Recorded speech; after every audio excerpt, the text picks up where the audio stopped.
সুবহানাল্লাহ কেউ যদি 100 বার পড়ে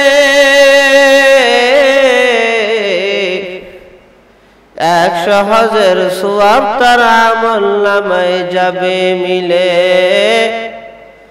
100 হজ্জের সওয়াব তার আমলনামায় যাবে মিলে আলহামদুলিল্লাহ 100 বার কেউ যদি আমল করে 100 ঘোড়া দান করার সওয়াব তার যাবে মিলে 100 ঘোড়া দান করার সওয়াব তার যাবে মিলে লা ইলাহা ইল্লাল্লাহ 100 বার যদি কেউ পড়ে 100 গোলাম আজাদ করার সওয়াব তার যাবে মিলে 100 গোলাম আজাদ করার সওয়াব তার যাবে মিলে আল্লাহু আকবার 100 বার কেউ যদি তা পড়ে আল্লাহু আকবার 100 বার কেউ যদি আমল করে মহান প্রভুর দরবারেতে তার চাইতে ভালো মানুষ নাহি মিলে আল্লাহ পাকের দরবারেতে তার চাইতে ভালো মানুষ নাহি মিলে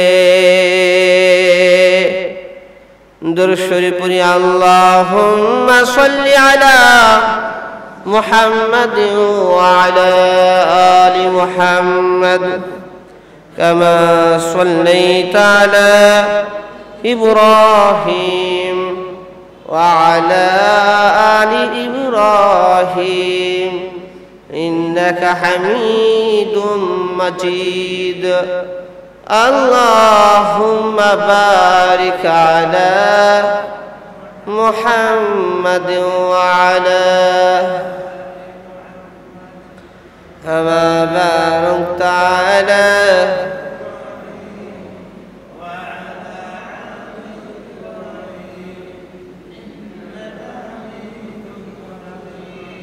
بلغ العلا بك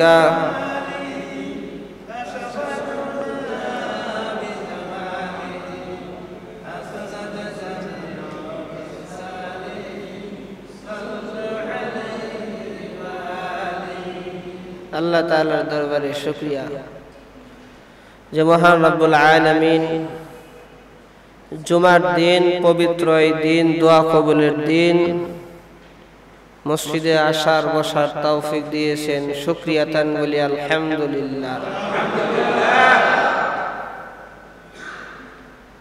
যারা আগে আসছেন লাভবান হয়েছে ফায়দা হয়েছে লাভ হয়েছে খেয়াল করে যদি বয়ান শুনেন হাদিসের মধ্যে আসছে যখন যাইবেন এবং আসছেন প্রতি কদমে কবুল হজ্জের সওয়াব হবে আর যদি খেয়াল না করেন ঘুমান সেই সওয়াব পাওয়া যাবে তো কাজ না করলে কাজের মজুরি পাওয়া যায় তো নাকি হ্যাঁ ঠিক তেমনি ভাবে মনোযোগ সহকারে খেয়াল করে শুনলে নিজেরও ফায়দা হবে দুনিয়ার লাভ আখিরাতের লাভ أم حسبت أن أصحاب الكهف والرقيم كانوا من آياتنا عجبا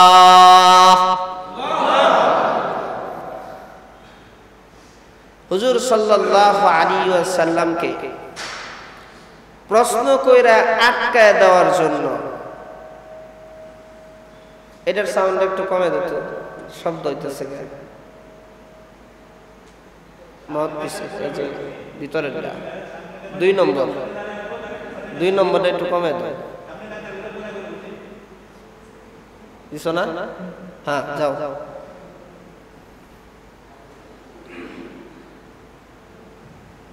বিশ্বনবী সাল্লাল্লাহু আলাইহি ওয়াসাল্লামকে প্রশ্ন কইরা ঠেকায় দেওয়ার জন্য মক্কার কাফের বেঈমানরা মদিনায়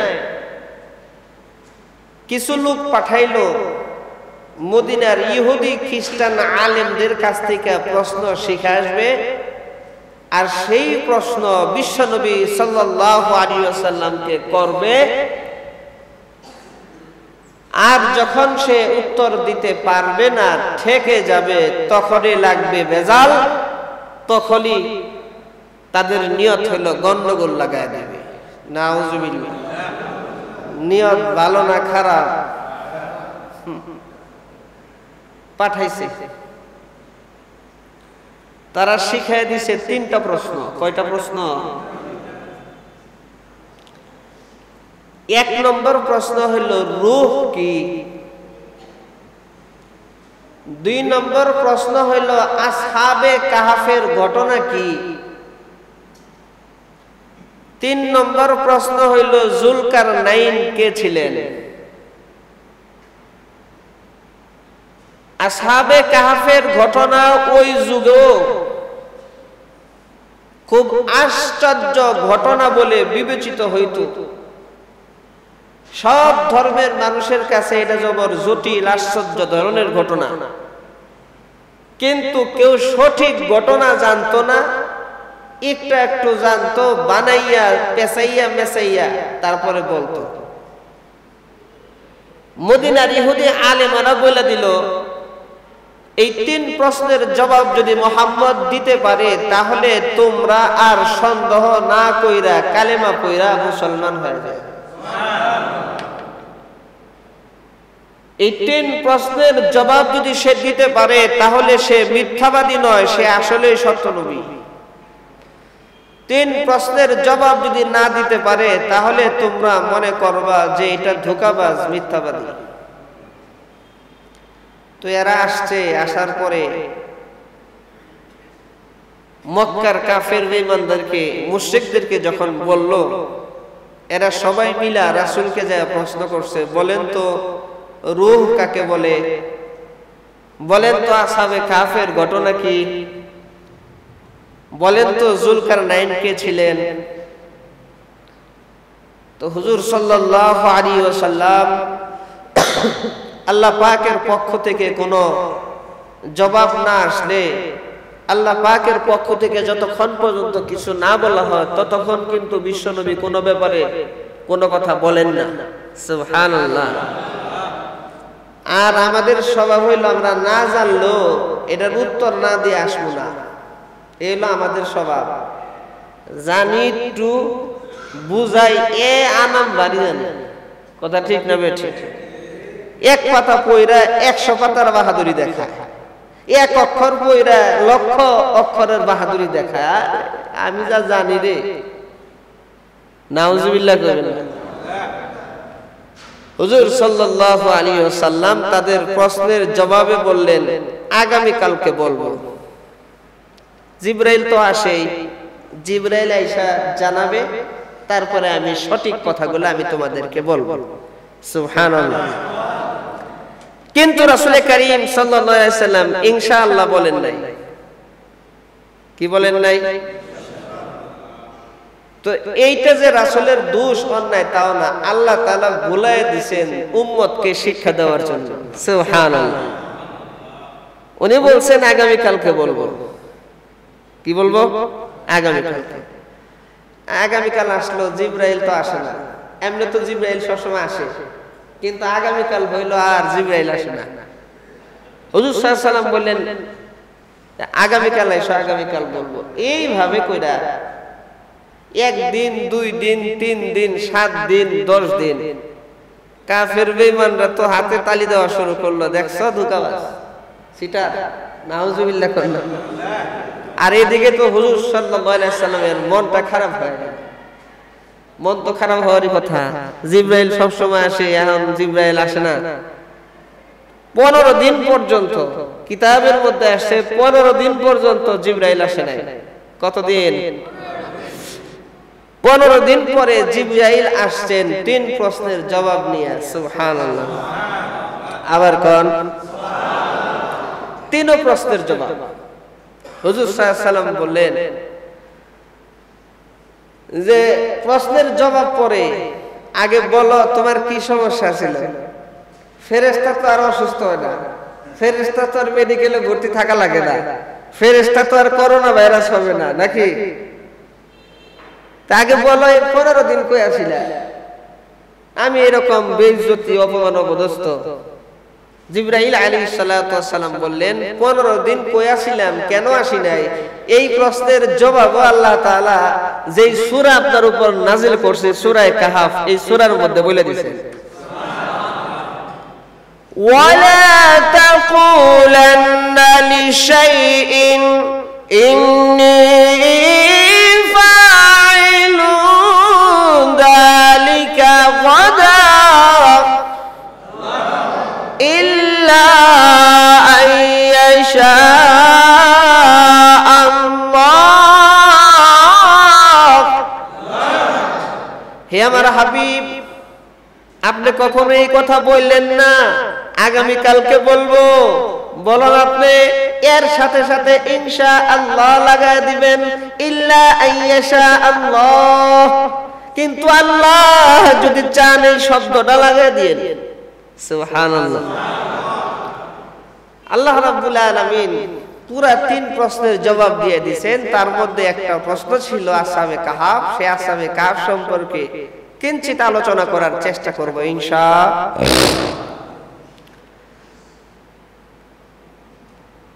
প্রাচীন কালে এক জালেম বাদশা ছিল, সে নিজেও মূর্তি পূজারী ছিল, মানুষদেরকেও মূর্তি পূজার জন্য উৎসাহ দিত। নাউজুবিল্লাহ। মূর্তি পূজা না করলে এদেরকে দইরা ফাঁসির কাস্টে নিয়ে চলাইতো। নাউজুবিল্লাহ। আল্লাহ রাব্বুল আলামিনের বান্দা হার জামানা হার যুগে আল্লাহর কিছু বান্দা থাকে যে বান্দারা একমাত্র একনিষ্ঠভাবে আল্লাহ তাআলার ইবাদত করে। সুবহানাল্লাহ। 7 জন যুবক। কয়জন যুবক? এরা কয় না আসমান বানানেওয়ালা আল্লাহ, জমিন বানানেওয়ালা আল্লাহ, আকাশের চাঁদ সূর্য সবকিছু কে বানাইছেন? আল্লাহ বানাইছেন। সে আল্লাহ ছাড়া আমরা অন্য কিছুর পূজা করব না। সুবহানাল্লাহ। আম হাসিবতা আন্না আসহাবাল কাহফি ওয়ার রাকিম কানু মিন আয়াতিনা আজাবা। হে আমার হাবিব, হে আমার বন্ধু, আপনি কি ধারণা করেছেন আসহাবে কাহফের ঘটনা এটা খুব আশ্চর্য ঘটনা? আমি আল্লাহ রাব্বুল আলামিনের নিদর্শনাবলীর মধ্যে হতে এটি কোনো আশ্চর্য বিষয় নয়, কারণ এর চাইতে আশ্চর্য বিষয় হলো আমি আল্লাহ রাব্বুল আলামিন আসমান বানাইছি খুঁটি ছাড়া, জমিন বিছায় দিছি মানুষের জন্য। এর চাইতে কত বড় বড় ঘটনা, কত বড় বড় নিয়ামত যা আমরা 2 চোখে দেখতেছি, অনেক কিছু 2 চোখে দেখতেছি না। আল্লাহ রাব্বুল আলামিন কত কিছু দিয়ে রাখছেন। এইজন্য আল্লাহ তাআলা বলতেছেন আপনি কি ধারণা করছেন যে আসহাবে কাহফের ঘটনা আমার নিদর্শনাবলীর মধ্যে খুবই আশ্চর্য? এর চাইতে আশ্চর্য জিনিস নাই, এর চাইতে বহুত আশ্চর্য জিনিস আমি আল্লাহ তাআলা রাইখে দিয়েছি। সুবহানাল্লাহ। আর এটা তো আমার নিদর্শনাবলীর মধ্যে ছোট্ট একটা নিদর্শন, আসহাবে কাহফের ঘটনা। সুবহানাল্লাহ। তো 7 জন মুমিন ঈমানওয়ালা যুবক তারা দাঁড়ায় গেল, আমরা আল্লাহ ছাড়া আর কারো সামনে মাথা নত করব না। হার জামানায় প্রত্যেক যুগেই ছিল। আর আমরা কেমন বোকার বোকা, কেমন নাদান আমরা, দেখেন মাথা আরেকজনের সামনে ঝুঁকাই, আল্লাহরে বাদ দিয়া আরেকজনের সামনে মাথা ঝুঁকাই। নাউজুবিল্লাহ। আরো জোরে কোন নাউজুবিল্লাহ। শিরক বিদআত সমাজের মধ্যে ছায়া গেছে, ভয়াবহ অবস্থা। এই দৈনিকই আলোচনা করার দরকার হলো শিরক বিদআত সম্পর্কে। বড় কঠিন অবস্থা, ভয়াবহ অবস্থা। মানুষের ঈমান নষ্ট হয়ে গেল। ঈমান তো ভাই মহা এক দৌলত, বিশাল বড় এক দৌলত। ঈমানের কারণে আল্লাহ রাব্বুল আলামিন একদিন না একদিন জ্বালাইয়া পুরাইয়া ছাই খাই কইরা হইলো জাহান্নামের আগুনে জ্বালাইয়া পিটাইয়া যা হোক গোতামোতা যা খাই, খাওয়ার পরে ঈমানের কারণে একদিন না একদিন আল্লাহ তাআলা জান্নাতে নিবে। সুবহানাল্লাহ। কিন্তু শিরক আর বিদআত করলে যে ঈমানের কারণে যাব সেই ঈমানই তো ঠিক থাকলো না, সেই ঈমান ঠিক থাকে না, সেই ঈমানও বরবাদ হয়ে যায়। দরুদ শরীফটাও পড়ে গানের আওয়াজ দিয়া, নাউজুবিল্লাহ। আল্লাহুম্মা সাল্লি আলা সাইয়্যিদিনা মুহাম্মদ ওয়াসকুর আইতাসমিয়া দেহি এক জায়গায় শুরু করছে ঢোল একটা লয়া, তবলা টবলা লয়া, এরপরে আল্লাহুম্মা সাল্লি আলা গান শুরু করছে। দরুদ শরীফের গান মানে ফেলাইছে। আল্লাহুম্মা সাল্লি আলা সাইয়্যিদিনা মুহাম্মদ নাবিয়ানা মাওলানা মুহাম্মদ, আবার ঢোলের মধ্যে থাপড় দেয় মাওলানা, নাউজুবিল্লাহ। কোন দেখি আপনারাই কোন যে ভালো জিনিসের লগে যদি মনে করেন খুব সুন্দর করে বিরিয়ানি রান্না করছো, বিরিয়ানি রান্না করে মেহমানের সামনে দিছেন, আহ কি গ্রাম সুগ্রাম, গরু দিয়া গরুর গোশত দিয়া বিরিয়ানি খুব ভালো, পুরাটাই তো ভালো। মনে করেন প্লেটের এক পাশে একটু মুরগির গু রেখে দিছে, মেহমান খাবে তো নাকি? হ্যাঁ, বিরিয়ানি তো ভালো জিনিস, অল্প একটু আছে, সমস্যা কি? এই প্লেটের একটু কোনায় মুরগির ছোটা ছোটা পোলা পরে পরে পেশাব করে দিচ্ছে, খাবে তো মেহমান? হ্যাঁ, আপনি সব ভালো করলেন, আপনার ওই ভালোর মধ্যে শিরিক মিলে।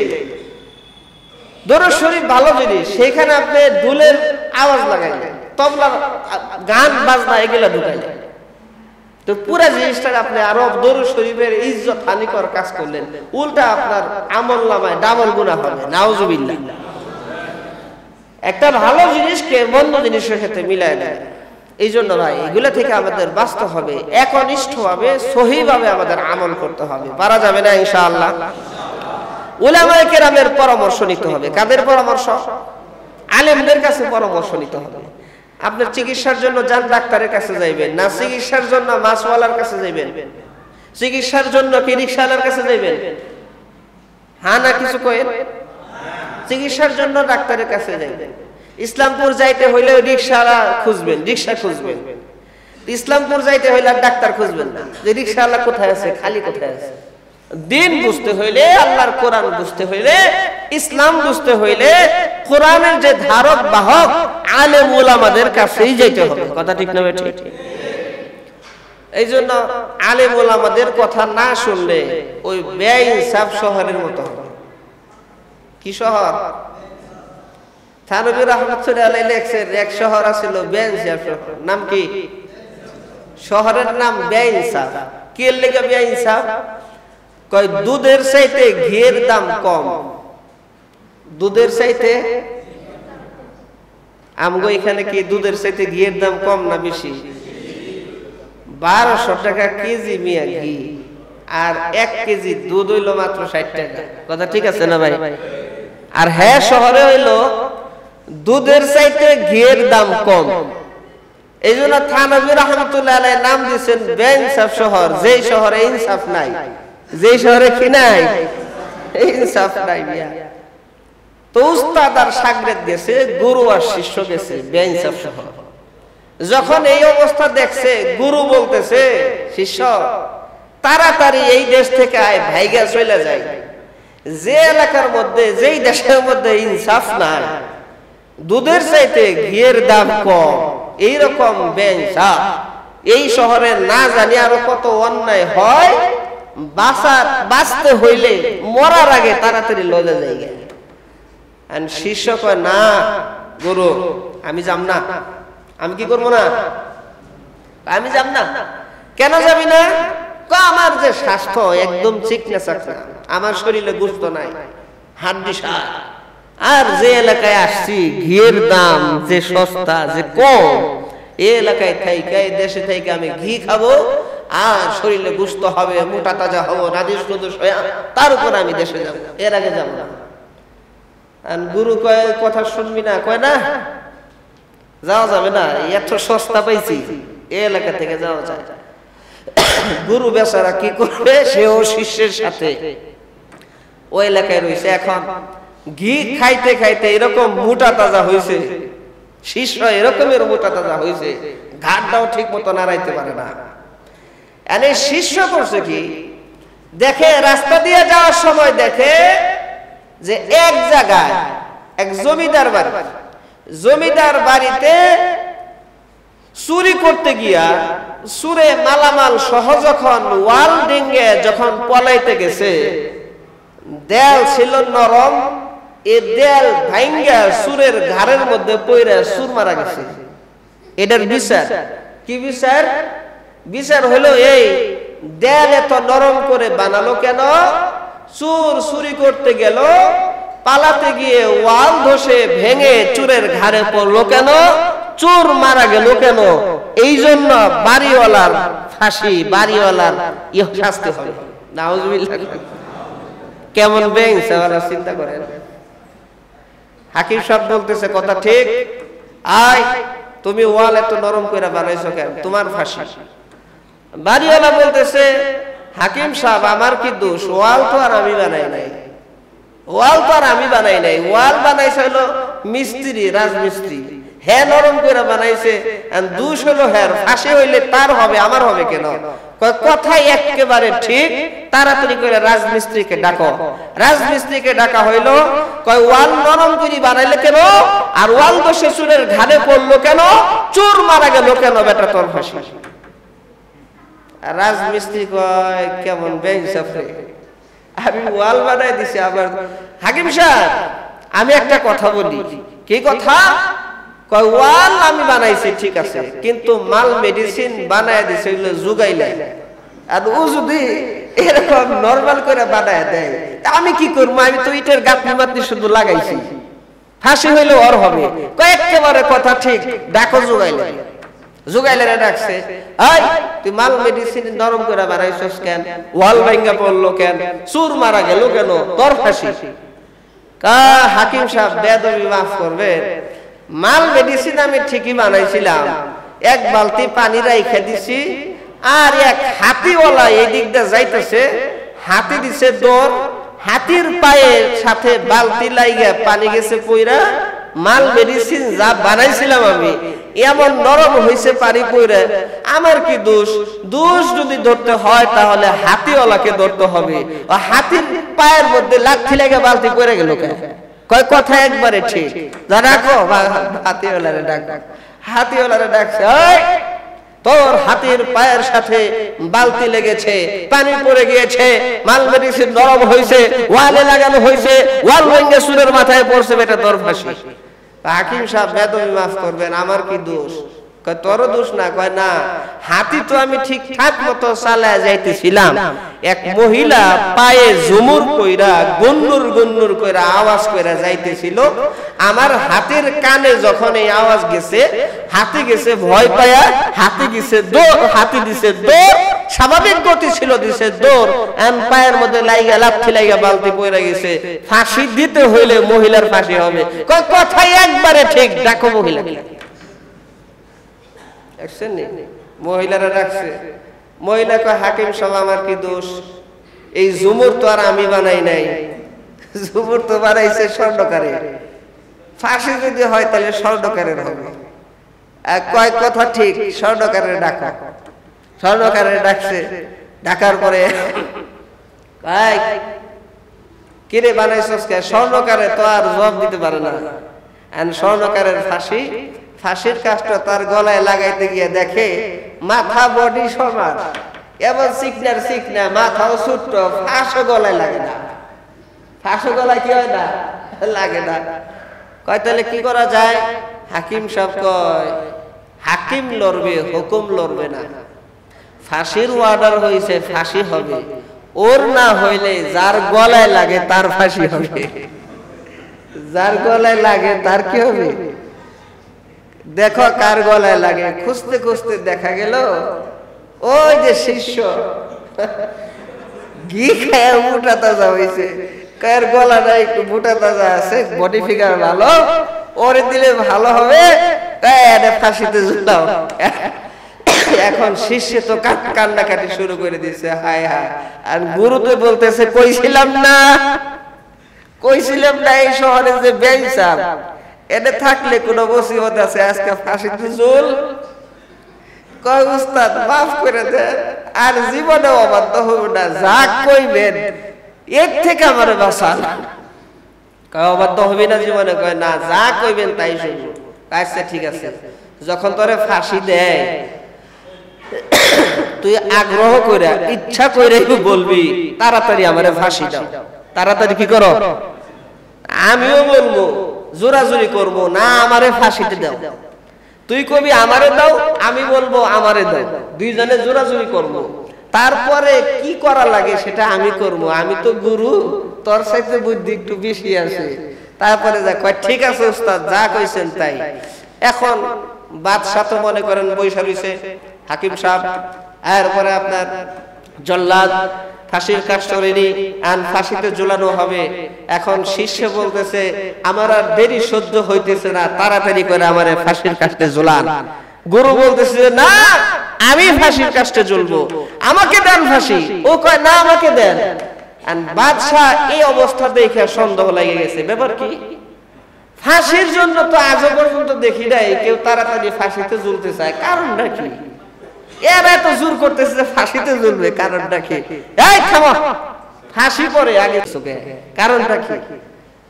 গুরু বলতেছে যে বাদশা নামদার, বেদবি মাফ করবে, আমার উপরওয়ালার পক্ষ থেকে ওহী, উপরওয়ালার পক্ষ থেকে আমাকে জানানো হয়েছে, বলা হয়েছে, ইলহাম হয়েছে, আজকের ফাঁসির কাছে যে ঝুলবে সে সোজা স্বর্গে চলে যাবে, তার জন্য নরক মরক নাই, সোজা স্বর্গ।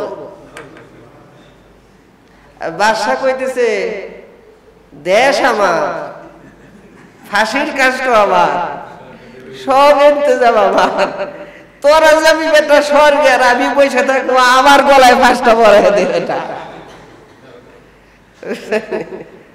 আল্লাহ থানভী রাহমাতুল্লাহ আলাইহি বুঝাইছে, দেখো বেহিসাব শহরের মতো আলেম ওলামাদের কাছ থেকে যায়, তাদের কথা না শুইনা এখানে সেখানে ঘুইরা ইসলাম আর দ্বীন সম্পর্কে, ধর্ম সম্পর্কে উল্টা পাল্টা মন্তব্য করো না।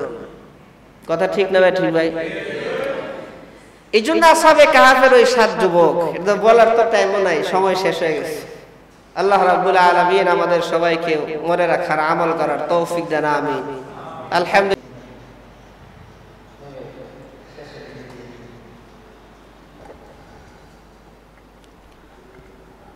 السلام عليكم ورحمة الله وبركاته.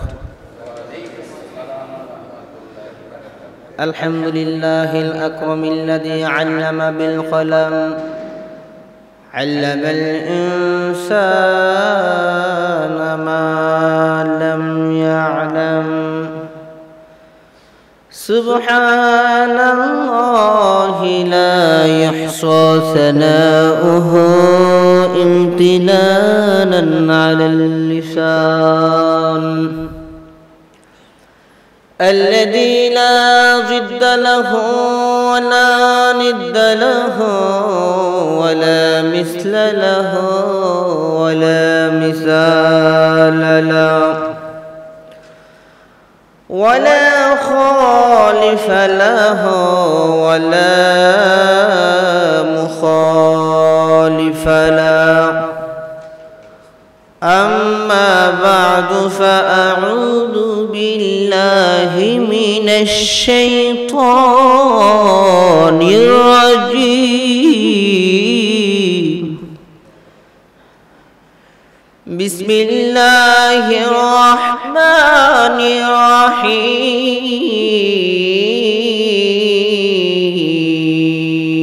الرحيم. أم حسبت أن أصحاب الكهف والرقيم كانوا من آياتنا عجبا.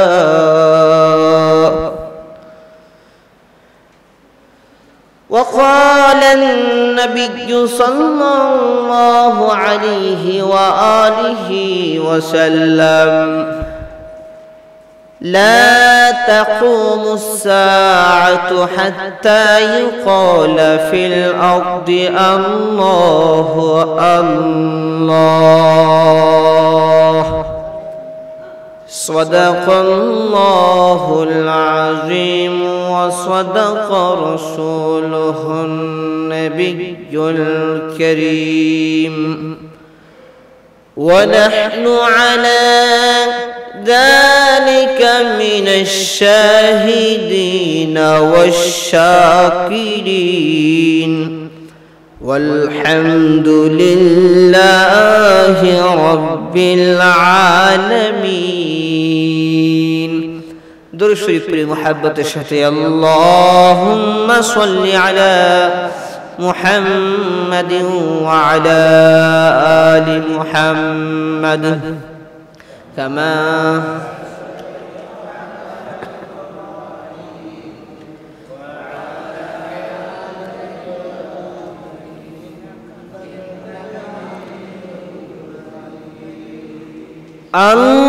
اللهم بارك على محمد وعلى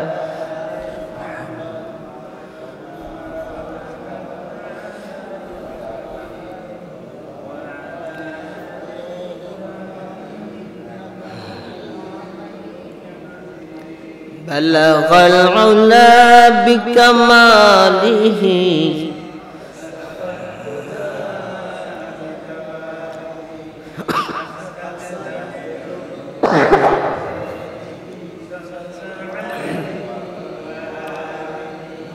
दिन की सूरज डूब रही है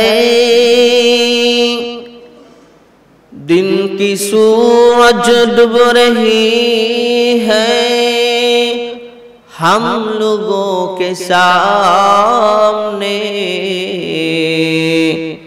रोज़े महशर क्या जवाब है मुस्तफा के सामने रोज़े महशर क्या जवाब है मुस्तफा के सामने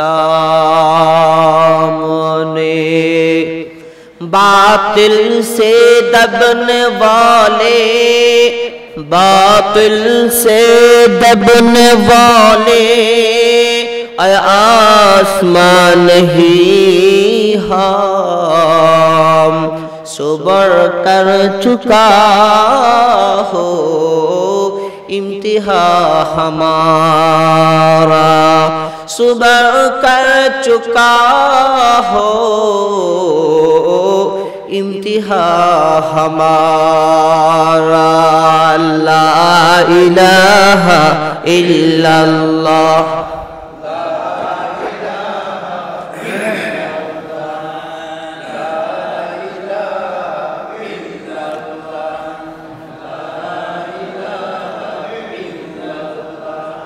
لا إله إلا الله لا إله إلا الله لا إله إلا الله لا إله إلا الله لا إله إلا الله لا إله إلا الله لا ইল্লাল্লাহ মুহাম্মাদুর রাসূলুল্লাহ শুকরিয়া সেই মহান আল্লাহ তাআলার দরবারে শাবান মাসের 11 তারিখে আল্লাহ তাআলার এই ঘর মসজিদে আসার এবং বসার তৌফিক দিয়েছেন কালিমাত শুকর আদায় করছি আলহামদুলিল্লাহ আগামী শবে বরাত হইল সোমবার যে আসতেছে সোমবারে আলহামদুলিল্লাহ আগামী সোমবারেই হলো সেই লাইলাতুন নিসফি মিন শাবান শবে বরাত অর্থ হইল নিষ্কৃতির রাত্রি মুক্তির রাত্রি আল্লাহ তাআলা এই রাত্রিতে অসংখ্য অগণিত বনি আদমকে মানুষকে আল্লাহ তাআলা জাহান্নামের আগুন থেকে বাঁচাইয়া জান্নাতের মালিক বানায় দেন মুক্তি দিয়ে দেন নিষ্কৃতি দিয়ে দেন এই জন্য ভাই দোয়া করতে থাকি আল্লাহ তাআলা যাতে আমাদেরকে লাইলাতুন নিসফি মিন শাবান পাওয়ার তৌফিক দেন সবাই বলি আমিন তো বলতেছিলাম গত জুমায় কিছু আলোচনা হয়েছে সেটি হলো হুজুর সাল্লাল্লাহু আলাইহি ওয়াসাল্লামকে ঠেকায় দেওয়ার জন্য মক্কার কাফের বেঈমানরা এরা মদিনায় ইহুদিদের কাছে পাঠাইছে। ইহুদি আলেমরা আবার শিখাই দিয়েছে 3টা প্রশ্ন করবা মুহাম্মদকে, 3 প্রশ্নের জবাব দিতে পারলে তাহলে চোখ বন্ধ করে বিশ্বাস করবা শেষ নবী। সুবহানাল্লাহ। আর এই জবাব যদি না দিতে পারে তাহলে সে ধোঁকাবাজ, সে মিথ্যাবাদী, নাউজুবিল্লাহ। তো হুজুর সাল্লাল্লাহু আলাইহি সাল্লামকে কাফের বেঈমানরা জিজ্ঞাসা করে 3টা প্রশ্ন। কয়টা প্রশ্ন? 1 নম্বর হলো রূহ কি জিনিস, 2 নম্বর হলো আসহাবে কাহাফের ঘটনা কি, আর 3 নম্বর হলো জুলকারনাইন কে ছিলেন। তো হুজুর সাল্লাল্লাহু আলাইহি সাল্লাম বললেন আগামী কালকে বলবো, কিন্তু ইনশাআল্লাহ বলতে ভুলে গিয়েছেন। আল্লাহ তাআলা ভুলাইয়া দিয়েছেন উম্মতকে শিক্ষা দেওয়ার জন্য। সুবহানাল্লাহ। আল্লাহ তাআলা ভুলাইয়া দিয়েছেন উম্মতকে কি করার জন্য? তো 15 দিন পরে জিবরাইল আসছে। কতদিন পরে? তো এই 3 প্রশ্নের জবাব নিয়ে 15 দিন পরে জিবরাইল আলাইহিস সালাতু ওয়াস সালাম আসছে। আর এই দিকে তো কাফের বেঈমানরা হাসি মজাক ঠাট্টা শুরু করে দিয়েছে। এই যে দেখো মুহাম্মদ 3 প্রশ্নের জবাব দিতে পারে না, সুতরাং সে সত্যবাদী নয়, সে নবী নয়, সে হলো ধোঁকাবাজ। নাউজুবিল্লাহ। হুজুর সাল্লাল্লাহু আলাইহি ওয়াসাল্লাম জিবরাইল আলাইহিস সালাতু ওয়াস সালামকে বললেন এমনি তো সব সময় এসে বসে থাকো, 15 দিন পর্যন্ত তোমার খবরই নাই, আগে বলো এই 15 দিন যাবত তুমি কোথায় ছিলে, আসলা না কেন? তো জিবরাইল আলাইহিস সালাতু ওয়াস সালাম বললেন যে আল্লাহ তাআলা এই কথার জবাবও এই সূরা কাহফের মধ্যে জানায় দিয়েছেন। ওয়ালা তাকুলান্না লিশাইইন ইন্নী ফাইলুন যালিকা গাদা ইল্লা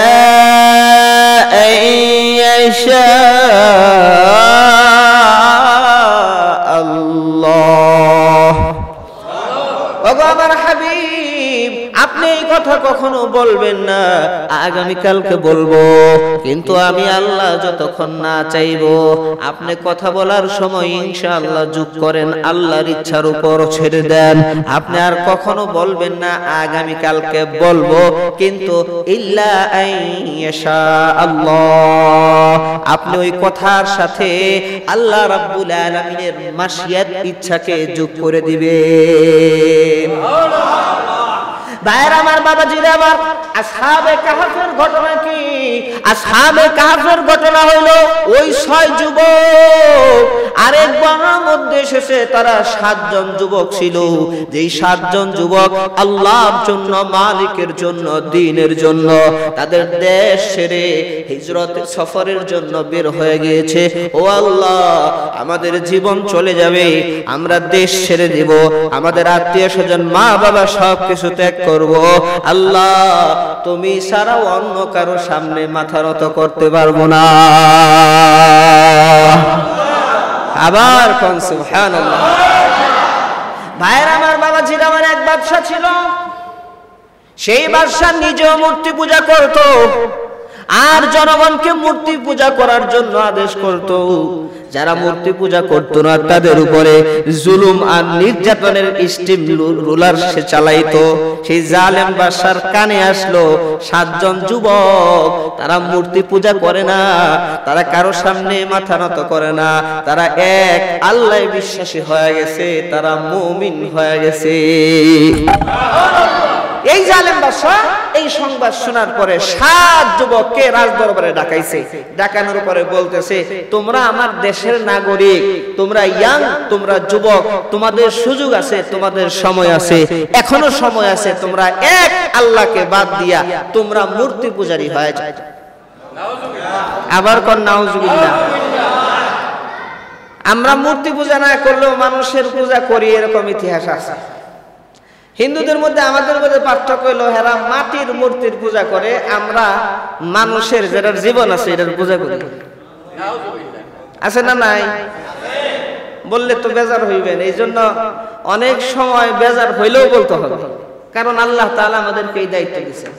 এই দায়িত্ব দিয়েছেন, আমরা যদি না বলি লুকাই, তাহলে আল্লাহ তাআলা ঘাটটা ধইরা হাসরের ময়দানে কি কষ্টই কেন, কথা ঠিক না? ভাইয়ের আমার, বাবাজির আমার, বাদশা ডেকে ডেকে বলে, এই যুবক, তোমরা যদি মূর্তি পূজা না করো তাহলে তোমাদেরকে শুলিতে চড়ানো হবে, ফাঁসিতে ঝুলানো হবে।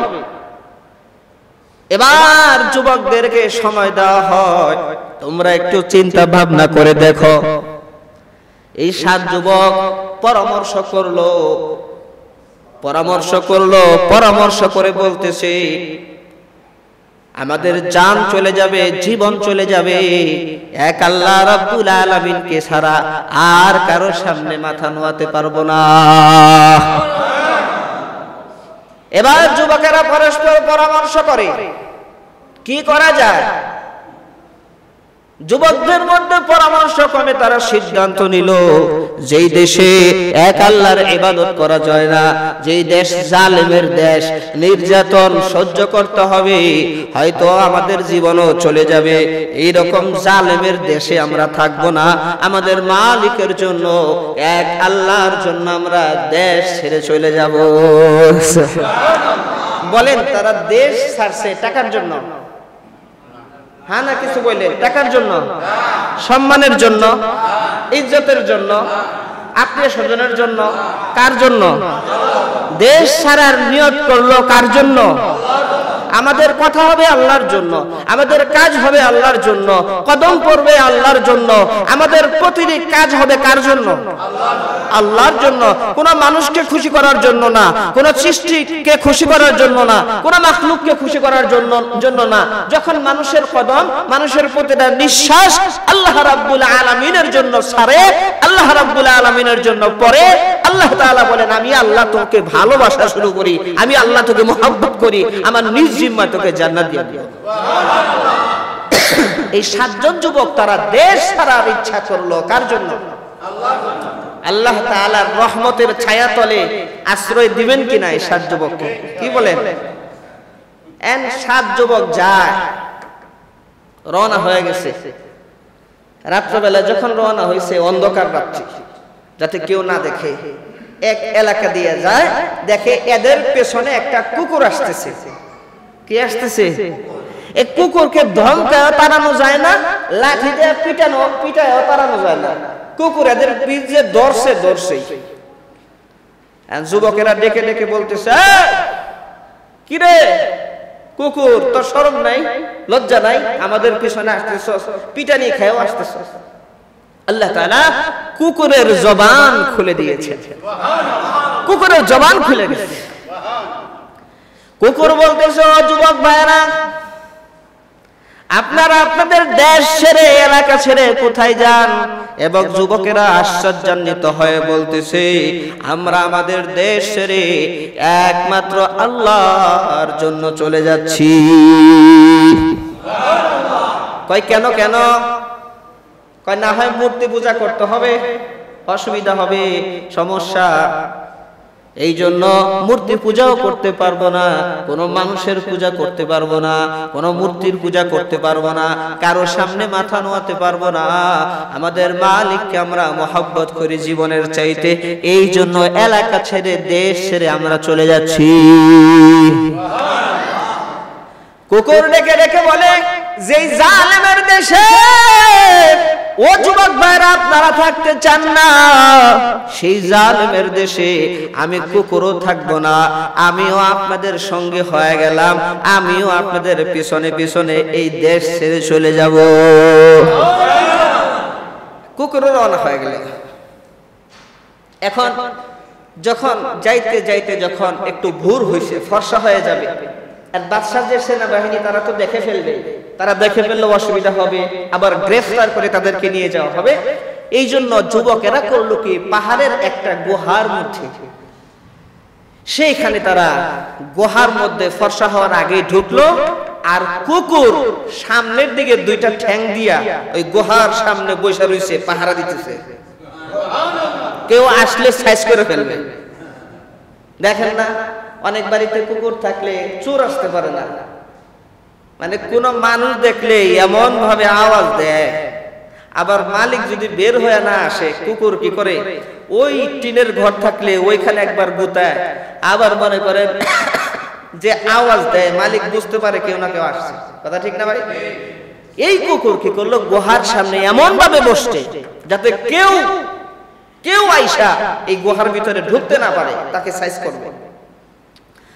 আল্লাহ রাব্বুল আলামিন সেটাই বলতেছেন যে তারা যখন সেই গুহার মধ্যে ঢুকলো, আমি আল্লাহ রাব্বুল আলামিন তাদেরকে ঘুম পাড়ায় দিলাম। কয় কেমন ঘুম? কয় আমার পক্ষ থেকে রহমতের ঘুম। সুবহানাল্লাহ। কিরকম? إذا أوى الفتية إلى الكهف فقالوا ربنا آتنا من لدنك رحمة وهيئ لنا من أمرنا رشدا। ওই যুবকেরা যখন গুহার সামনে আসলো, আয়েশা বলতেছে রব্বানা, ও আমাদের রব, ও আমাদের পালনকর্তা, আতিনা, আমাদেরকে দাও, মিল্লাদুনকা রহমা, তোমার পক্ষ থেকে রহমত। আল্লাহ, তোমার পক্ষ থেকে আমাদের উপর রহমত নাজিল করো। ওয়াহাইয়্ লানা মিন আমরিনা রাশাদা। আল্লাহ, আমাদের বিষয়ে তুমি মুর্শিদ হয়ে যাও, তুমি রাস্তা দেখানেওয়ালা হয়ে যাও। এখন আল্লাহ রাব্বুল আলামিন কি করলেন? তাদেরকে এমন ঘুম পাড়ায়া দেন। আল্লাহ বলতেছেন যে ফি আদানিহিম, আমি তাদের ঘুমটাকে কানের মধ্যে দিয়ে চাপায়া দিলাম। কোন মানুষ যখন ঘুমায় তার কান কিন্তু ঘুমায় না। দেখেন না, আওয়াজ পাইলে, শব্দ পাইলে লাফ দিয়ে উঠে, হাই কি হইছে রে? হ্যাঁ, إذ أوى الفتية إلى الكهف فقالوا ربنا آتنا من لدنك رحمة وهيئ لنا من أمرنا رشدا فضربنا على آذانهم في الكهف سنين عددا فضربنا على آذانهم في الكهف। ওই গুহার ভিতরে আমি আল্লাহ তাআলা তাদের কানের মধ্যে ঢেলে দিলাম। সুবহানাল্লাহ। ফিল কাহফি, গুহার মধ্যে, সিনিনা আদাদা, কয় কিছু কাল, কিছু বছর। কত বছর ঘুম পাড়ছে? কয় একদিন না, 2 দিন না, 1 বছর না, 2 বছর না। ঘুম যে পারছে, 1 দিনও না, 2 দিনও না, 1 বছর না, 2 বছর না, 100 বছর না, 200 বছর না, 309 বছর শুধু ঘুমিয়ে আসছে। সুবহানাল্লাহ। এই ঘুম পাড়াইছেন কে? আল্লাহ। বলেন কে? আল্লাহ। কেন? আল্লাহর জন্য বের হইছে। কার জন্য? আল্লাহর জন্য দেশ ত্যাগ করছে, আল্লাহর জন্য আত্মীয় স্বজন ত্যাগ করেছে, আল্লাহর জন্য মা বাবা ছেড়েছে, আল্লাহর জন্য, একমাত্র মালিকের জন্য সবকিছু ত্যাগ কইরা বের হয়ে গেছে। আল্লাহ বলেন আমি আল্লাহ রহমতের ঘুম পাড়ায়া দিছি। সুবহানাল্লাহ। ওয়ালাবিতু ফি কাফিম 300 সিনিনা ওয়াজদাদু 9। ওয়ালাবিসু ফি কাফিম 300 সিনিনা ওয়াজদাদু 9। তারা সেখানে অবস্থান করেছে, ঘুমিয়েছে 300 বছর, আরো অতিরিক্ত 9 বছর। 309 বছর পরে ঘুম থেকে যখন জাগ্রত হয়েছে, জাগ্রত হওয়ার পরে তারা পরস্পর বলা বলি শুরু করলো, এই কয় দিন রে ঘুমাইলাম। সুবহানাল্লাহ। একজনে বলতেছে সকালে তো ঘুমাইছিলাম, এখন তো বিকেল দেখা যায়, মনে হয় 1 দিন ঘুমাইছি। সুবহানাল্লাহ কয়েন না, করে বয়ে থাকে। যত সুবহানাল্লাহ বলবেন আপনার লাভ, আপনার ফায়দা, আমলনামা ভারী হবে, আমলের ওজন ভারী হবে, অ্যাকাউন্টে নেকি জমা হইতে থাকবে। সুবহানাল্লাহ বেশি বেশি করে সুবহানাল্লাহ কোন না? হ্যাঁ। কয় দিন রে ঘুমাইলাম? 1 দিন ঘুমাইছি। বা কিছু কম হইতে পারে, কারণ এখনো পরিপূর্ণ বিকেল হয় নাই তো। একজন বলতেছে কয় না 2 দিন হইতে পারে, কারণ যে ক্ষুধা লাগছে ক্ষুধার ভাবে বোঝা যাইতেছে যে আমরা মনে হয় 2 দিন ঘুমাইছি। এরকম বলা বলি শুরু করছে। তো একজনে বলতেছে ক্ষুধা যেহেতু লাগছে তাহলে বাজারে পাঠিয়ে দাও, একজন যে বাজারে পাঠিয়ে দাও। তো ওই সময় নিয়ম ছিল যে যেই দেশের যেই বাদশা ক্ষমতায় থাকতো ওই বাদশা কল্লাটা মাথাটা ওই টাকার মধ্যে থাকতো, মুদ্রার মধ্যে থাকতো, বুঝছেন নি? আবার স্বর্ণ লেখা থাকতো। তো বলতে তুমি যে বাজারে যাইবা খুব সাবধানে যাইবা, নাহলে আবার যদি বাদশার লোকেরা ধরে ফেলা গ্রেফতার করে ফেলা সে তো সারে সর্বনাশ। এদিকে যে তারা 309 বছর ঘুমাইছে টেরি পাই নাই তারা। সেই বাদশা গেছে, সেই বাদশার ছেলে গেছে, নাতি গেছে, পুতি দুধ, মানে এইরকম ভাবে 300 বছর, বুঝেন না? এখন যেই বাদশা ক্ষমতায় আসছে এই বাদশা একজন মুমিন ছিল, এক আল্লাহ বিশ্বাসী ছিল। আবার কন্যা সুবহানাল্লাহ, মুমিন হইলে সুবিধা, মুমিনের দিল থাকে নরম, মুমিন কারো উপর অত্যাচার করে না, জুলুম করে না। আর কাফের বেঈমান হইলে অন্তর থাকে শক্ত, মানুষকে মারতে তার অন্তর কাঁপে না, অন্যায় করতে তার হৃদয় কাঁপে না, কাউকে খুন করতে হত্যা করতে হৃদয় কাঁপে না, অসম্মান করতে হৃদয় কাঁপে না। আর মুমিন সে সবাইকে সম্মান করতে জানে, ইজ্জত করতে জানে। এই জন্য আল্লাহর হাবিব সাল্লাল্লাহু আলাইহি সাল্লাম বলেছেন তুমি আরেকজনকে সম্মান দাও তুমি নিজে সম্মান পাইবা। আরেকজনকে সম্মান দিবা না, নিজে সম্মান পাইবে না। আরেকজনের দোষ ত্রুটি গোপন করো, হাসরের ময়দানে আল্লাহ তোমার দোষ ছাপায়া দিবে। আবার কোন সুবহানাল্লাহ। আর আমরা তো দোষ না থাকলেও তার দোষ বাইর করে কেমনে কওয়া যায় এই অভ্যাস হলো আমাদের, এই চরিত্র হলো আমাদের। বড় কঠিন অবস্থা। আল্লাহ তাআলা সবাইকে হেফাজত করেন। আবার কোন না আমিন। যুবক ভাইদেরকে মেসেজ দিব তোমরা শিক্ষা গ্রহণ করো। এই যে 7 জন যুবক আর একটা কুকুর, হ্যাঁ ভাই হাদিসের মধ্যে আসছে এই কুকুর প্রাণীর মধ্যে নিকৃষ্ট একটা প্রাণী কুকুর। হ্যাঁ, এই কুকুর মুমিনদের সাথে চলার কারণে আল্লাহ তাআলা হাসরের ময়দানে মানুষের আকৃতি দিয়া তাকে জান্নাতে ঢুকায় দেবে। মুমিনের সাথে, ভালো মানুষের সাথে চলার কারণে। এই জন্য এখান থেকে শিক্ষা হলো ভালো মানুষের সাথে চলো, সৎ সঙ্গে স্বর্গে বাস, আর অসৎ সঙ্গে হয় সর্বনাশ। ভালো মানুষের সাথে চলো, মুমিনের সাথে চলো, নামাজীদের সাথে চলো, হক্কানি আলেম উলামাদের সাথে চলো। তাহলে ওই আলেম উলামার গুণ, আল্লাহওয়ালার গুণ, ভালো মানুষের গুণ তোমার ভিতরে কিছু না কিছু হলেও আসবে। আর এই সোহবতে আর এই সংস্রবে হতে পারে তোমার জিন্দেগি পাল্টায় যাবে। একটা কুকুর ভালো মানুষের সাথে চলা শুরু করছে, হাদিসের মধ্যে আসছে এই কুকুর হাসরের ময়দানে আল্লাহ সুবহানাহু ওয়া তাআলা মানুষের আকৃতি দিয়ে তাকে জান্নাতে ঢুকিয়ে দেবে। কেন? মুমিনের সাথে চলার কারণে। হ্যাঁ, এই যুবকদেরও দরকার। হাদিসের মধ্যে আসছে জওয়ান কাল এটা ইবাদতের জন্য আল্লাহ তাআলার কাছে সবচেয়ে উত্তম একটা সময়, সবচেয়ে পছন্দের একটা সময়। হাদিসের মধ্যে আসছে যেই যুবক জওয়ান কালকে ইবাদতের মধ্যে কাটায় ওই যুবক আল্লাহ তাআলা বলবেন যুবক আসো আমার হাসরের আমার আরশে আজিমের ছায়ার নিচে তোমার স্থান দিয়ে দিলাম।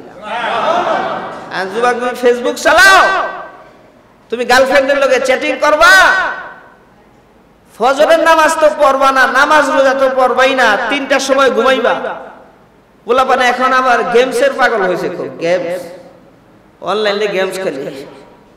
ভাই কি যে অবস্থা, ফ্রি ফায়ার খেলে, তারপরে আরো কি কি যেন গেমস খেলে, এত বাজে নেশা হয়ে গেছে।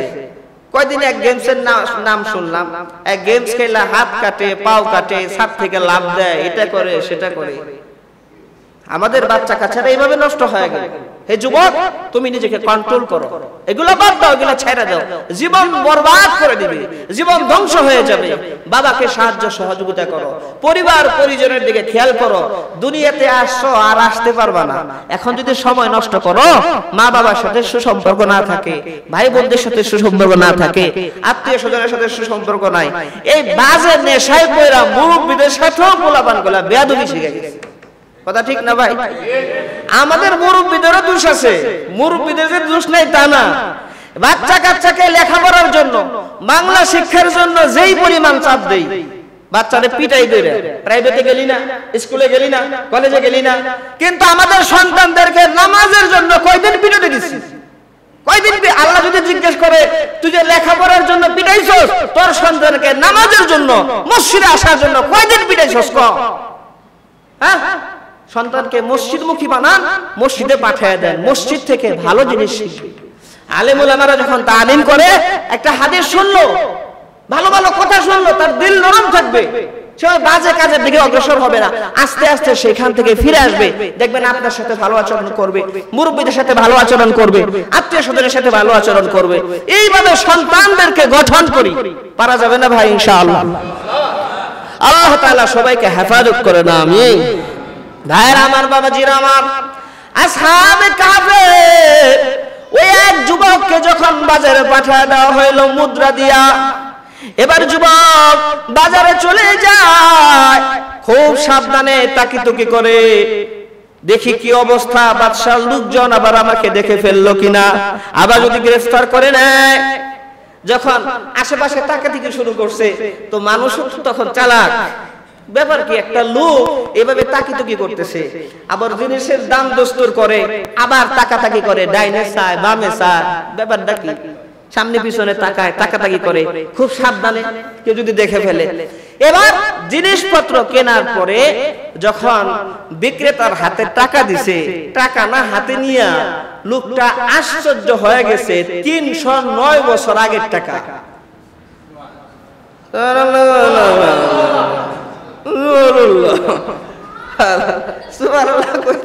এত শিখায় দেওয়া লাগে, 309 বছর আগের টাকা। আল্লাহু আকবার। এখন এই বিক্রেতা একবার চেহারার দিকে তাকায়, আবার টাকার দিকে তাকায়, ব্যাপার কি, এই টাকা কই পাইলো? 309 বছর আগে এই বাদশা গেছে। এখন যে নাকি কিনছে যুবক, সে তো দেখাও বেকায়দা পড়ে গেছে, সিনা ফালাইলো নাকি? বাদশার লোকজনের কাছে কয়ে দেয়, ভাই আপনি সত্যি কথা বলেন, এই টাকা কই পাইছেন? তখন কি করবে এই যুবক? সে ঘটনা খুইলা বলল যে এরকম জালেম বাদশার কাছ থেকে আমরা বাঁচার জন্য, মূর্তি পূজা থেকে বাঁচার জন্য, একমাত্র আল্লাহর জন্য আমরা দেশ ছাড়ার উদ্দেশ্যে বের হইছিলাম, আমরা গুহার মধ্যে ঘুমাইছি। এখন এটা যদি 309 বছর আগের হয়ে থাকে, তাহলে তো আমরা 309 বছরই গুহার মধ্যে ঘুমাইছি।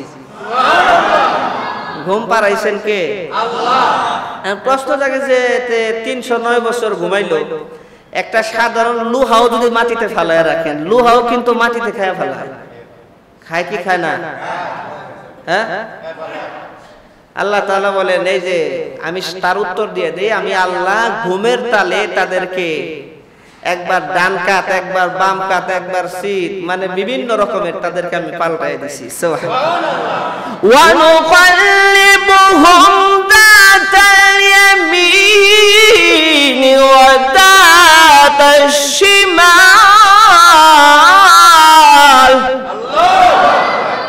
পাল্টাইছি, মাটিতে খাইবো কেমনে? আমার ওয়ার্ডার ছাড়া তো আর খাইতে পারবো না। সুবহানাল্লাহ।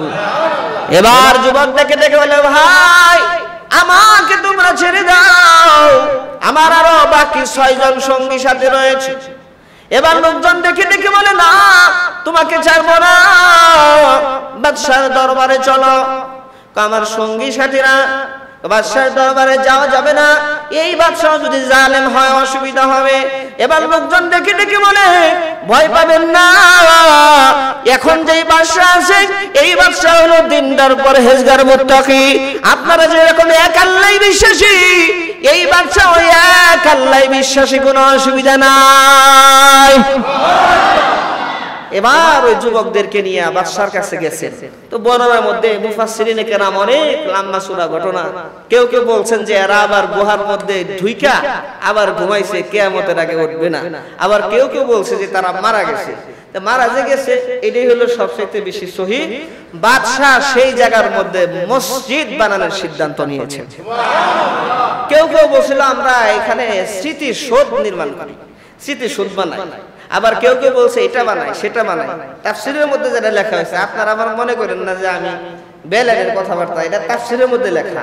অবশেষে ফায়সালা হয়েছে যে এখানে মসজিদ বানানো হবে। আবার কন্যা সুবহানাল্লাহ। কি শিক্ষা পাইলাম ও যুবকেরা? বাদ দাও এই বাজে ফ্রি ফায়ার মায়ার ফেসবুক ইন্টারনেট এগুলা বাদ দিয়ে আল্লাহমুখী হও। আল্লাহর জন্য তারা যেরকম দেশ ছাড়ছে, তোমাদেরকে দেশ ছাড়ার জন্য বলি না, তোমরা এই বাজে কাজগুলা ছাইরা আল্লাহর জন্য মসজিদমুখী হও। তোমরা নামাজি হও, দিনদার হও, মা বাবার সাথে ভালো আচরণ করো, মুরব্বীদের সাথে ভালো আচরণ করো, খেয়াল করো, মা বাবার খেদমত করো। দুনিয়াতে আসছো আর আসতে পারবা না, যেই সময় চলে যেতেছে মা বাবার খেদমত করে যে জান্নাত কামায় নিবা, এই সময়টা তুমি গেমসের মধ্যে দিতেছো, ইন্টারনেটে দিতেছো, ঘোরাঘুরির মধ্যে দিতেছো, আরে মা বাবার খেদমত থেকে বঞ্চিত হইতেছো। যেই মায়ের চেহারার দিকে একবার তাকাইলে রহমতের নজরে একটা কবুল হজ্জের সওয়াব লেখা হয়। এক সাহাবী বলতেছেন, ইয়া রাসূলুল্লাহ, যদি 100 বার চাই, কয় তাহলে 100টা কবুল হজের সওয়াব লেখা হবে। সেই মা বাবাকে ভুইলা যুব সমাজ, খবরদার। এই জন্য যুবকদের ইবাদত আল্লাহ তাআলার কাছে এরকম পছন্দনীয়। আল্লাহ রাব্বুল আলামিন আমাদের সবাইকে মনে রাখার আর আমল করার জন্য তৌফিক দান করেন, সবাই বলি আমিন। জি ভাই, আলহামদুলিল্লাহ। আগামী সোমবার তো শবে বরাত, আগামী সোমবার। প্রশ্ন জাগে যে হুজুর, শবে বরাত উপলক্ষে রোজা কয়টা? এই প্রশ্ন এই পর্যন্ত উত্তর দিতে দিতে মুখে ফেনা উঠে গেছে। কেউ কয় 2টা, কেউ কয় 3টা, কেউ কয় মানে নানান রকমের কথা। সহি মাসালা হইল শবে বরাতের রোজা হাদিসের মধ্যে আসছে রাত্র বেলায় জেগে তোমরা ইবাদত করবা, তোমরা ইবাদত করবা, আর সুমু নাহারাহা, আর দিনের বেলায় রোজা রাখবা। মানে শবে বরাতের রোজার হাদিস হলো এক রোজা। কয় রোজা?